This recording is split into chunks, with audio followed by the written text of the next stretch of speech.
The universe thrummed with a familiar, indifferent silence, a coldness that seeped into the very bone of existence. Then, a ghost in the machine. A faint energy signature pulsed from an unmapped sector. A riddle whispered from the deep black that defied every law we thought we knew. On the observation vessel's bridge, bathed in the dim glow of holographic displays, the data stream confirmed the impossible. This blip wasn't natural.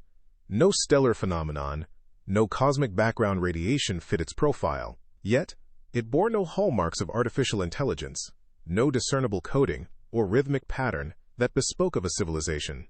It simply was, emanating from a void that, by all astrophysical understanding, should have been inert, empty. The scientific community, usually quick to categorize, found themselves staring into a data-driven abyss, baffled by a signal that merely existed, challenging the very foundations of their knowledge. Triangulation, a process usually precise, struggled against the anomaly's strange properties, yet eventually, it delivered a stark truth. The source was a rogue planet, a desolate sphere of rock and ice, long dismissed as geologically dead and devoid of any life-sustaining potential. It drifted through the interstellar medium, a derelict, lightless wanderer, yet from its barren core, this vibrant, alien signal pulsed with impossible regularity. The irony was palpable. A world utterly lifeless on its surface, a cosmic graveyard, was now broadcasting a presence that screamed of profound, active energy. The conference room aboard our vessel became a crucible of debate. Arguments for caution were voiced, echoing the inherent dangers of the unknown, the risks of approaching a phenomenon that defied established physics. The sheer energy output, even at a distance, promised an environment unlike any encountered. Yet, the scientific imperative, that insatiable human drive to understand, to peel back the veil of ignorance, burned brighter. The potential discovery, the chance to unravel a new cosmic truth, outweighed the formidable risks. With a collective, anxious resolve, the decision was made. Our course would be altered. We would approach the rogue planet, a tiny vessel venturing towards a colossal question mark in the black. In the hangar bay, the preparations for descent were meticulous, yet infused with an unspoken apprehension. Specialized equipment, once theoretical, was now being readied. Exotic matter detectors calibrated for unknown particles, reality distortion field generators designed to counter localized physics anomalies. Every wrench turn, every diagnostic sweep was performed with a grim, focused efficiency. The individuals preparing the small shuttle moved with a silent resolve, their faces etched with the weight of the unprecedented mission. This wasn't a routine survey. This was an incursion into the fundamentally alien, a journey into a realm where the very rules of existence might be rewritten. The rogue planet swelled in the forward viewport, an inert, featureless orb of mottled gray against the star-dusted black. It was precisely as the long-range scans had described. A dead world, a cosmic cinder drifting through the void. Yet, the anomaly persisted. Our sensors, usually so definitive, screamed of a localized energy field, a pulsating heart of raw, impossible power, emanating from a region that visually offered nothing but an endless expanse of craters and dust. The contrast was stark, almost insulting to logic. How could such a vibrant alien signal thrum from a place so utterly devoid of life? It felt like gazing upon a corpse that still hummed with a furious, unseen vitality. A silent, unsettling contradiction that raised the hairs on my neck. Our shuttle, a sleek dart against the vastness, shuddered as we breached the planet's upper atmosphere. The usual friction of entry felt amplified, a tearing sensation against the hull. Then, the anomalous field hit us. Instrument panels flared, then sputtered, their readouts dissolving into meaningless static. The viewport warped, the distant stars stretching and blurring into impossible streaks of light. Turbulence became a violent, unpredictable beast, tossing the craft like a toy. Every warning light on the console screamed, a cacophony of digital alarm bells. It was a sensory assault, a disorienting plunge into a realm where the laws we understood were suddenly null and void. We were crossing a threshold, and the very fabric of reality recoiled around us. The decision to cross was less a choice and more an inevitability. To have come this far, to stand on the precipice of such an anomaly, only to retreat, was unthinkable. Stepping through the shimmering veil was like walking into a wave of pure, concentrated strangeness. Immediately, my senses rebelled. Colors shifted, bleeding into one another, then re-emerging in hues that defied the known spectrum. Sounds became distorted, stretched and compressed into a low, resonant thrum that vibrated in my teeth. An unnatural pressure settled upon me, a physical weight that pressed in from all directions, yet left me physically unharmed. My vision blurred, the crystalline ground beneath my boots twisting and reforming with each step. This was not merely a change of environment. This was a fundamental reordering of existence. Inside the veil, the world dissolved into an alien tableau. Gone were the familiar horizons and organic curves. Here, the landscape was a riot of impossible angles, non-Euclidean structures that seemed to fold inward on themselves, defying perspective. Massive, geometric forms floated in the air, casting shadows that bent light in unseen ways. Pathways defied gravity, spiraling into unknown depths or ascending into ethereal heights. Matter itself was in flux. Walls shimmered, reforming at the edges of my perception, as if the very atoms were still deciding their configuration. My mind struggled to reconcile what my eyes perceived with what my brain understood. It was a profound, unsettling beauty, a testament to an intelligence that sculpted reality as carelessly as we might mold clay, and I felt a creeping sense of vulnerability. As I pushed deeper into this waking dream, the labyrinth began to reveal its more subtle, insidious nature. The pathways I attempted to navigate would subtly reconfigure. A wall retracting here, a bridge extending there, always just beyond the direct gaze, forcing a new route. The low, resonant hum that permeated the air intensified, seeming to pulse in response to my movements. A deep, pervasive vibration that settled in my bones. It was too precise, too responsive to be mere random chaos. A chilling thought surfaced. Was this environment merely an artifact of a runaway engine? Or was it something more? Was I a trespasser in a place that not only existed, but was actively aware of my presence? A vast, complex entity that shifted and breathed around me. The psychological unease was almost unbearable. The pathway ahead was no solid, dependable thing. It was a constantly recalculating vector, a ribbon of exotic matter that rippled underfoot like disturbed water. One moment the angle was level. The next it tilted sharply, sending a jolt through my legs, forcing a desperate scramble for balance. Below, a void of abstract shapes shifted in a silent, cosmic ballet, threatening to pull any misstep into its impossible depths. My field kit compass, a relic of conventional navigation, spun wildly, its needle a frantic dervish, utterly useless in this domain where north and south were fluid concepts. Every attempt to establish a bearing, to find a consistent reference point, was met with the labyrinth's mocking reconfigurations. The frustration was a cold, creeping sensation, a growing helplessness against an environment that refused to obey the very laws of space I knew. This place was alive, and it did not want me to find my way. Deeper within, the very fabric of perception began to unravel. I stumbled into a chamber where light and sound played cruel tricks. Beams of light, seemingly emanating from nowhere, bent around invisible columns, creating impossible shadows that danced and writhed on surfaces that weren't quite solid. Colors, usually so dependable, bled into each other, shifting from a sickly green to a violent purple in the blink of an eye. Sounds were worse. A low, resonant hum permeated the air, stretching and compressing in a way that defied acoustics. My own footsteps echoed from non-existent walls, then abruptly vanished. A phantom whisper seemed to brush against my helmet, only to resolve into the grinding of distant, unseen mechanisms. The sensory overload was a profound confusion, a constant assault on the mind, turning the simple act of observation into a psychological trial. It felt as though reality itself was being played like a distorted instrument. The labyrinth did not merely distort, it deceived. Within a seemingly endless corridor, apparitions began to manifest. A familiar starship, perhaps my own vessel, shimmered at the corridor's end, beckoning with the promise of escape. Then, it elongated, stretched into an impossible vista of alien spires, before dissolving into a mist of shimmering particles. I reached out, my hand passing through the spectral image, feeling nothing but the cold, distorted air. Later, a memory of a loved one, rendered in perfect agonizing detail, appeared, silently weeping. Every instinct screamed it was real, but the cold logic of my training and the unsettling understanding of this place warned against it. To trust my senses here was to surrender my sanity.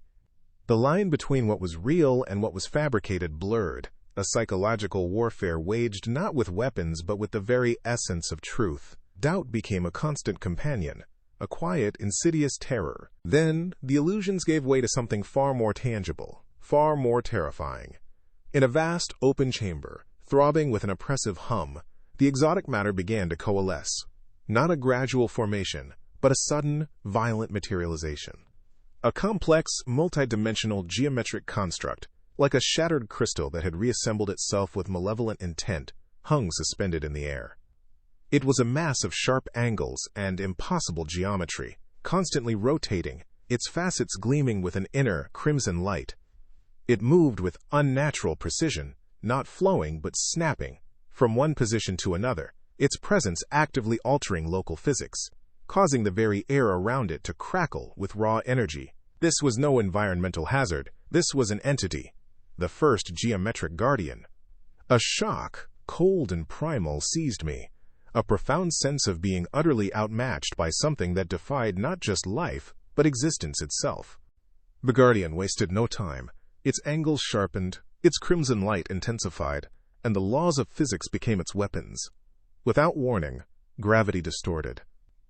One moment, I was pressed to the ground by an immense, crushing pressure, every breath a struggle. The next, I was flung upwards into a pocket of 0G, tumbling helplessly as debris spun around me. The chamber itself seemed to writhe, distances expanding and contracting with malicious intent. A wall that was meters away suddenly loomed inches from my face, then receded into the impossible distance. The guardian was not merely attacking. It was performing a grotesque dance with reality, trapping me in a constantly shifting, physics-defying arena. Panic clawed at my throat. My frantic attempts to evade its assaults were clumsy, desperate, as I tried to comprehend a threat that could warp the very space I occupied. This was not a fight. It was a desperate struggle against the impossible. I don't know how I escaped. Perhaps a momentary lapse in the Guardian's calculations, a brief flicker in the labyrinth's attention. I found myself huddled in a temporary hiding spot, a section of wall that had briefly solidified, barely stable, overlooking the chamber where the geometric horror continued its silent, menacing patrol. My breath hitched in my throat, ragged and loud in the confined space. The flickering lights of my helmet cast long, dancing shadows, mimicking the Guardian's movements. The sound of its distant hum, a low, resonant thrum, vibrated through the very matter around me. It was not a broken machine, nor a random phenomenon. This was an active, hostile environment, a living weapon designed to repel. The near-death experience solidified a chilling understanding. The labyrinth was not merely a place of bizarre physics. It was a sentient, malevolent entity, and I was its trespasser. The labyrinth did not merely exist, it deepened. Each turn led not just further inward, but into a more profound contradiction of space itself. Pathways, once merely non-Euclidean, now overlapped and interwove with impossible geometry, like a shattered mirror reflecting 1,000 different realities at once. The exotic matter that formed its walls and floors was no longer a shimmering haze, but a churning, viscous mist, constantly reforming, demanding every shred of my focus to discern solid ground from illusion.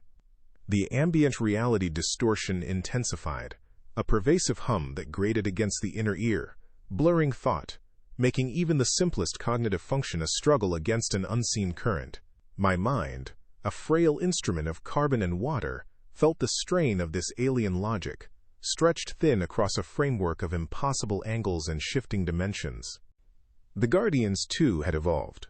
The simple, aggressive constructs of the outer layers were replaced by entities of chilling sophistication. I stumbled into a series of interconnected chambers, each with its own unique flavor of distortion, and here they manifested. One, a shimmering lattice of impossible angles, seemed to absorb all ambient light, leaving a void of absolute darkness in its wake, only its sharp edges visible when it moved to intercept.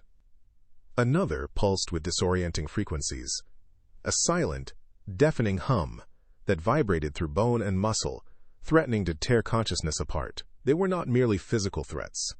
They were extensions of the labyrinth's will, each a unique weapon designed to disorient, to overwhelm, to break the mind before the body.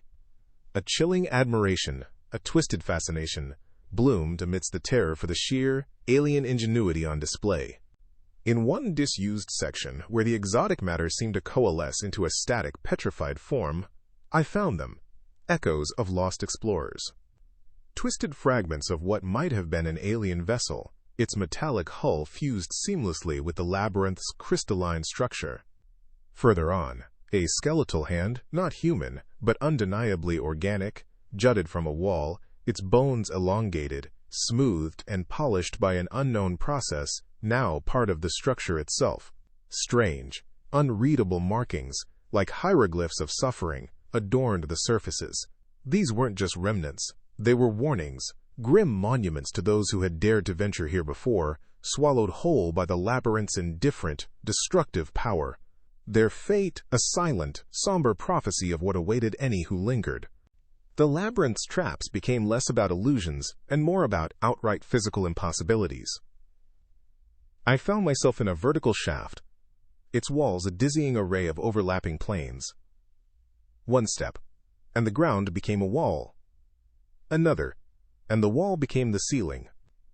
Gravity, a constant I'd always taken for granted, became a capricious, hostile force.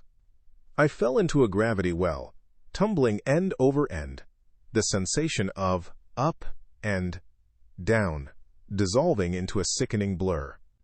Geometric patterns, sharper and faster than any I'd seen, materialized from the shifting walls, hurting me deeper, their movements precise and malicious. Every desperate grab for purchase was met with a new orientation, a new direction of fall, a frantic struggle against a reality that actively sought to crush me. A brief respite came in a pocket of relative stability, a small alcove where the geometry held its form for more than a few seconds. Here, my mind, battered but still functional, began to piece together a terrifying hypothesis. The attacks weren't random. The shifts weren't chaotic. There was a pattern, a strategic intent behind the labyrinth's defenses. Each guardian, each gravitational trap, each sensory distortion felt less like a malfunction and more like a directed response. This wasn't just a place.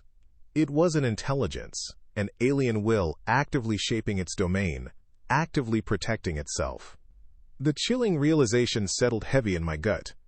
I was not merely lost in a maze, but caught in the conscious, hostile architecture of an unseen architect, an entity whose motivations were utterly alien, yet undeniably present. Driven by this horrifying revelation, and perhaps a suicidal curiosity, I sought a higher vantage point.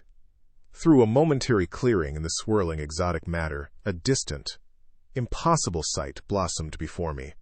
The labyrinth's heart. A vast, colossal mechanism, pulsating with a raw, untamed energy, dominated the core of this impossible world. It was a fusion of colossal geometric structures and organic-like conduits, throbbing with light and shadow.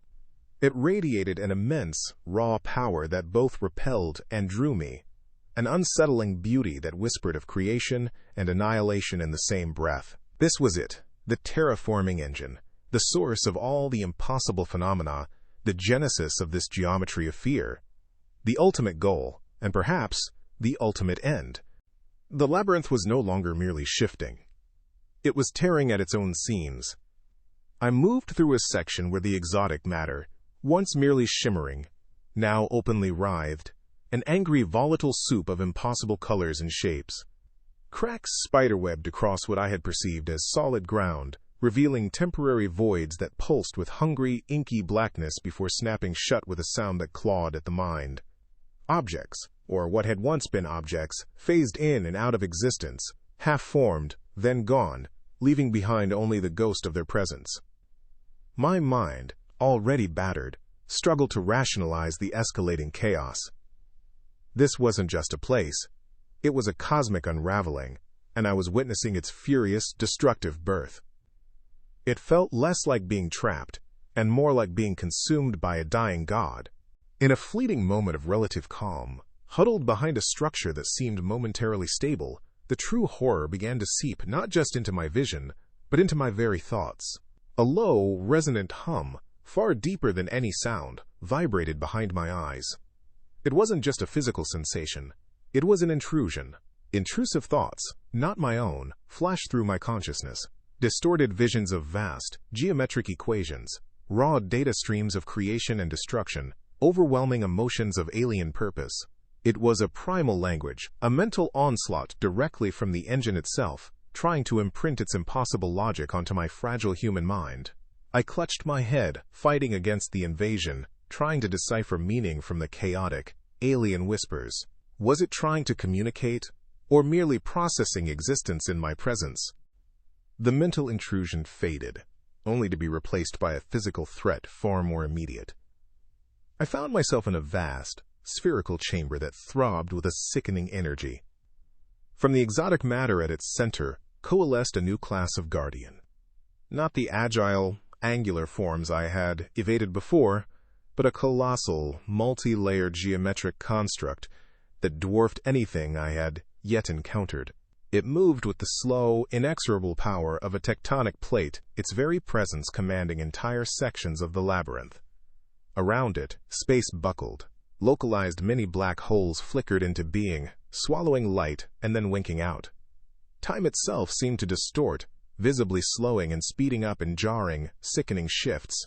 This wasn't merely a defender, it was a fragment of the engine's will, a weapon that wielded reality itself. To fight it directly would be to fight the very fabric of existence. The colossal guardian was merely a symptom of a larger, terrifying event. The labyrinth itself was undergoing a massive, unpredictable reconfiguration. Entire sections shifted with groaning, grinding force, collapsing into impossible geometries or merging with adjacent structures. Pathways appeared from nowhere, only to vanish into newly formed chasms. I was caught in the midst of this chaotic transformation, a pawn on a board being violently reset. Walls crumbled, reformed into new hostile angles, and then dissolved again. I ran, driven by pure, animal instinct, dodging falling debris and the sudden appearance of new deadly corridors. The sensory input was overwhelming. The roar of shifting matter, the flash of dissolving reality, the relentless, omnipresent hum of the engine's furious activity. Survival was a frantic scramble against an environment actively trying to erase me. Amidst the maelstrom, a desperate observation sparked a flicker of understanding. I stumbled into a small, relatively stable pocket. The chaos momentarily held at bay. Panting, eyes darting, I watched the patterns of collapse, the rhythm of the labyrinth's violent breathing. It wasn't entirely random. There was a pulse to the shifts, a subtle underlying current to the exotic matter's flow. The engine, for all its feral power, operated on a cycle, a terrifying cosmic heartbeat.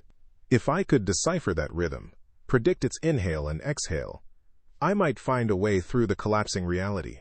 It was a desperate gambit, a sliver of scientific logic against overwhelming absurdity, but in this realm of impossible physics it was the only weapon I had left. I focused, my scientific mind asserting itself amidst the horror. The path narrowed, twisting through exotic matter that pulsed with a raw, contained energy, until it finally opened. Before me, the heart of the labyrinth thrummed, a colossal, alien mechanism that defied every known architectural and biological principle. It was a fusion, a monstrous symphony of organic-like pulsing conduits that snaked through geometric structures of impossible angles.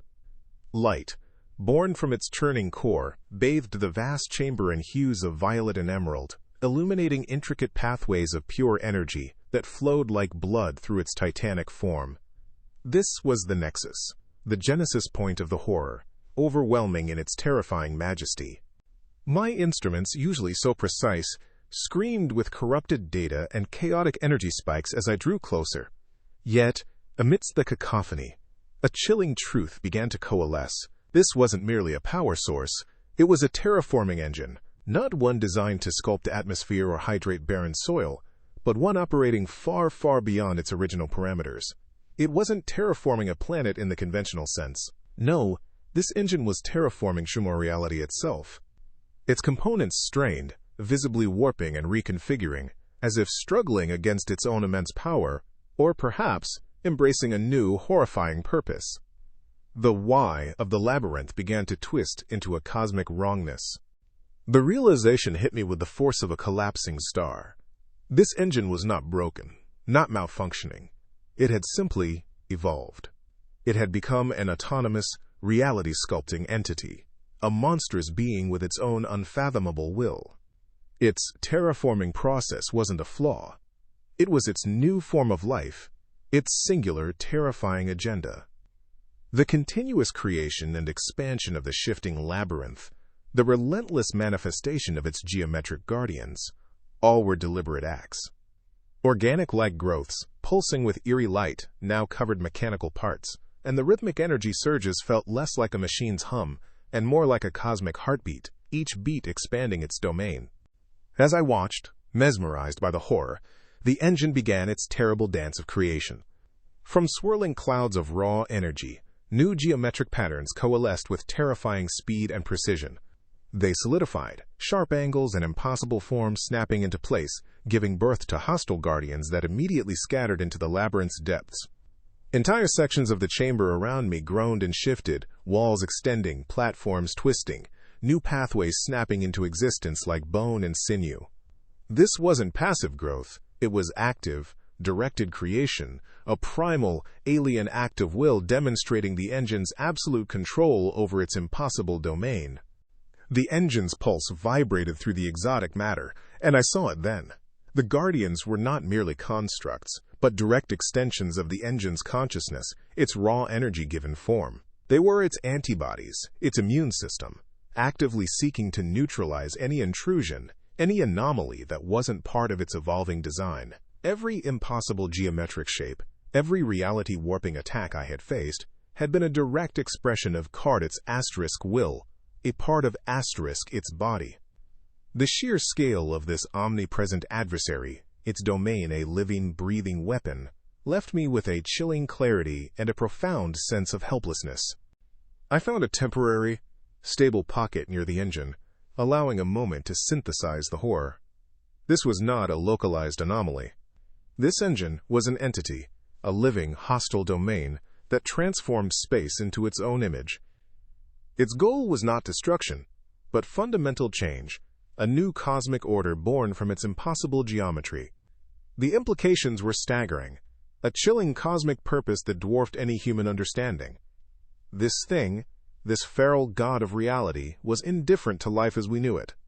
Its simply lie was, and it was remaking existence in its own image. The labyrinth stretched into the distance, a testament to its boundless ambition. The monitoring equipment, a fragile tether to sanity in this impossible core, screamed its silent warnings. My gaze flickered across the readouts, each line of data a fresh spike of dread. Subtle distortions in space-time, mere ripples at first, now bloomed into undeniable fluctuations far beyond the planet's atmosphere. The energy signature, once localized, was now a growing anomaly sphere, subtly warping the surrounding void. The labyrinth's breath, a terrifying rhythmic expansion I had come to know, was no longer confined to this desolate rock.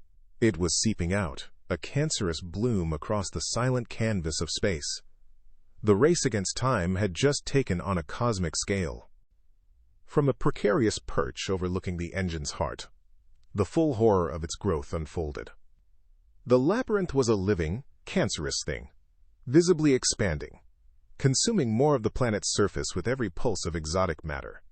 Where once was barren rock now rose impossible angles and shifting geometry, coalescing from raw energy. The geometric patterns, once individual threats, multiplied into an overwhelming, relentless swarm, a tide of sentient constructs pushing outward. The planet itself was no longer a stage for the horror. It was becoming the enemy, its very substance rewritten, transforming into the engine's monstrous domain. The small monitor, a stark contrast to the colossal entity before me, projected a grim future. Simulations, fed by the engine's accelerating expansion, painted a chilling picture, growing anomaly bubbles on star charts that entire systems swallowed. The reality warping field, left unchecked, would not stop at this rogue world. It would terraform the very fabric of the galaxy, converting stars into geometric light sources, nebulae into shifting exotic matter. This wasn't just a threat to a planet or a system. It was a profound, existential danger to all known life, to the very physics that governed our universe. The cosmic emptiness suddenly felt far more fragile. Survival demanded a desperate gambit.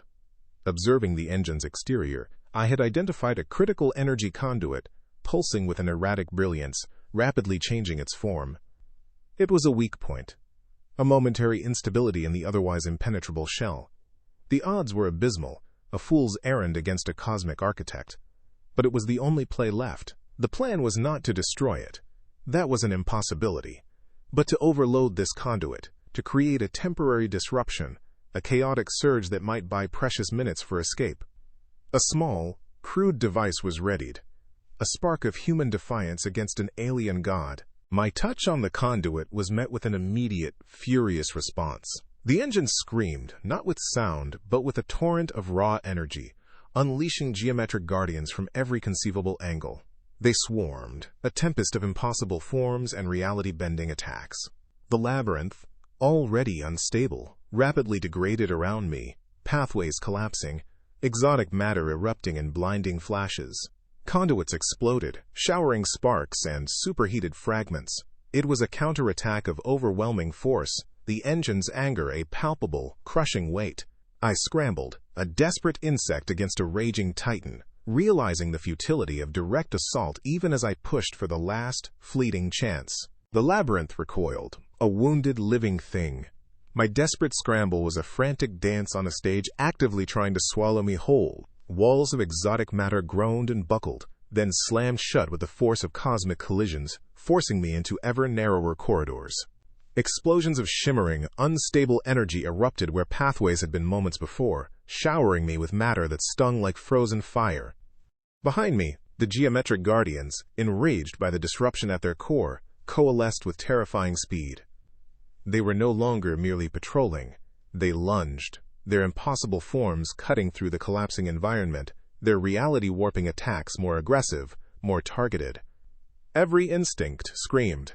A primal urge to simply run, to outpace the impossible, to escape this intelligence that had become pure, lethal pursuit. My lungs burned, each breath a painful rasp in the recycled air, but stopping meant oblivion.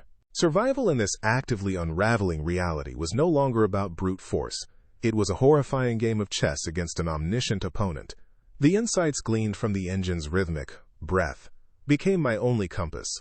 I watched, eyes darting. For the subtle pre-shifts in the exotic matter, the faint shimmer that heralded a collapsing floor or a materializing wall.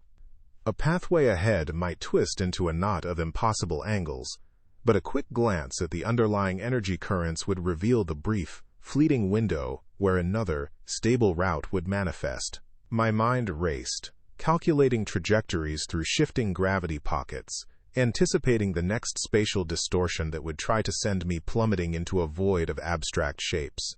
It was an intense, exhausting battle of intellect against an entity that was physics, a fragile, almost illusory tactical victory in a realm designed to break the mind. The shimmering boundary of the labyrinth, the raw scar separating this impossible interior from the desolate plateau, was finally in sight. Freedom! But the terraforming engine, or whatever intelligence now guided it, was not one to concede defeat. Just as my hand reached for the stable, crystalline rock beyond the veil, the very air solidified. A colossal geometric guardian, larger and more intricate than any before, materialized directly in my path. It pulsed with malevolent energy, its impossible angles refracting the chaotic light into a blinding supernova. It unleashed a final, overwhelming barrage of reality-warping attacks, gravity twisting into a vortex, space compressing around me. Despair surged, cold and immediate, but it was quickly superseded by a raw, defiant surge of adrenaline. There was no going back. This was the final push, the ultimate gamble against a force that sought to claim all reality. The shuttle bucked and screamed, a metallic beast fighting for purchase against a world that actively sought to tear it apart. My breath hitched, ragged and burning in my lungs, as the artificial gravity fought the planet's increasingly erratic pull. Through the viewport, the rogue world expanded below, no longer a barren sphere, but a gaping wound in reality. Where solid rock should have been, geometric patterns pulsed with an ominous, sickly light, consuming the surface in an inexorable march. The labyrinth, its feral engine momentarily disrupted but far from defeated, writhed and expanded, a living, cancerous growth. Relief was a hollow thing, quickly swallowed by the chilling awe of witnessing a planet transform into a monstrous, consuming entity. We had escaped, but we had left behind a horror that was only just beginning to awaken. Miles from the anomaly, back aboard the observation vessel, the quiet hum of the ship's engines felt alien, almost insulting in its normalcy. Yet the tranquility was a fragile veneer. The labyrinth had etched itself not just into memory, but into the very fabric of my perception. I found myself seeing phantom shifts in the mundane architecture of the vessel. The subtle flicker of a display panel, momentarily resolving into an impossible angle. The distant clang of a bulkhead echoing with a strange, stretched resonance. Reality, once a solid, predictable construct, now felt like a thin sheet of glass, constantly threatening to shatter. The experience had left a permanent scar, an existential anxiety that whispered of the universe's true, terrifying indifference and the fragile nature of our understanding. The bridge was quiet, the distant stars a cold, indifferent backdrop. We prepared for the long journey back to civilized space, but the journey was a lie. We carried a burden, a chilling truth distilled into data logs and observations. The terraforming engine, now a sentient, reality-sculpting entity, was still out there, growing, its influence spreading like a cosmic plague. Our report, a stark, terrifying account of existence rewritten, would be met with skepticism, perhaps even ridicule. But the warning had to be issued. Humanity had encountered a force that didn't merely destroy, but redefined. And the universe as we knew it was a far more vulnerable transient thing than we had ever dared to imagine.